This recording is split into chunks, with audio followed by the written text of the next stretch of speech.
Hi hello' নমস্কাৰ সকলোকে। এয়া হৈছে আমাৰ অকণমানি পুখুৰীটোৰ অকণমানি মাছকেইটা চাই থকা সময়ৰ কথা। তাতে আকৌ ঘৰতে বনোৱা পল আৰু ঘৰৰে মাছ, গতিকে মাছ ধৰাৰ মজাই সুকীয়া হৈছে। তো এয়াই হৈছে মাছৰ চৰিয়াটো। ইয়াতে আছে শিঙি, কাৱৈ, শিঙৰা, সকলো বিধৰ মাছ। আৰু এইফালে চাওক, এইবিধক পিছে মই সাপ বুলি ভাবিছিলোঁ, পিছতে মায়ে কলতহে গম পালোঁ এইবিধ হৈছে কুচিয়া পোৱালি।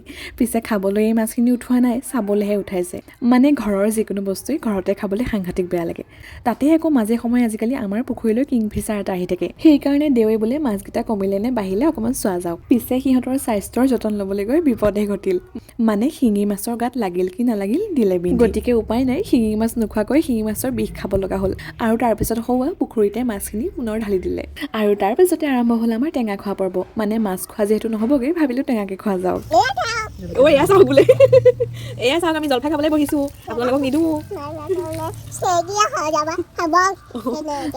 অৱশ্যে কথাটো নোহোৱা নহয়, মানে আমি খাই শেষ হ'লে আপোনালোকেনো খাব কেনেকৈ। তো এনেকৈ আমাৰ টিকলিজনীয়ে মা আৰু খৰিৰ লগত পূৰা ইফালৰ পৰা সিফাল কৰি আছে। পিছে ইফালে মন কৰিছেনে, আমাৰ ইয়াত জলফাইত গুড়, চেনি, নিমখ, জলকীয়া, ধনিয়া সকলো দিছে। আপোনালোকে বাৰু এনেকৈ খায়নে? অৱশ্যে টেষ্ট কিন্তু তামাম হৈছিল দেই।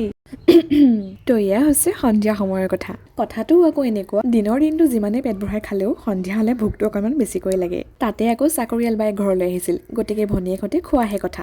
ময়ো বোলো এনেকুৱা শুভ কামতো দেৰি কিহৰ। তো এয়াই আৰু তাৰ পিছৰখিনি পৰিৱেশ। আমাৰ চেণ্টাৰৰে খুব এখন ফেমাছ দোকান, য'ত নেকি সন্ধিয়া সময়টোৰ পেটৰ ভোক মাৰিব পৰাকৈ সকলোবোৰ বস্তুৱে আছে। কালী মন্দিৰৰ ঠিক কাষতে আছে দোকানখন। সোৱাদো পিছে বৰ ধুনীয়া। আৰু ধুনীয়া বোলোতে পিছে আটাইকেইবিধ বস্তুৱে খোৱা হ'ল। তো তাৰ পিছতে হজম কৰাৰ পৰ্বভাগ আহিল। মানে আমাৰ সৰুখিনিয়ে পানীয়াম মনিয়াম খেলি আছিল, মাজতে গৈ আমি ডাঙৰখিনিও সোমাই গ'লো।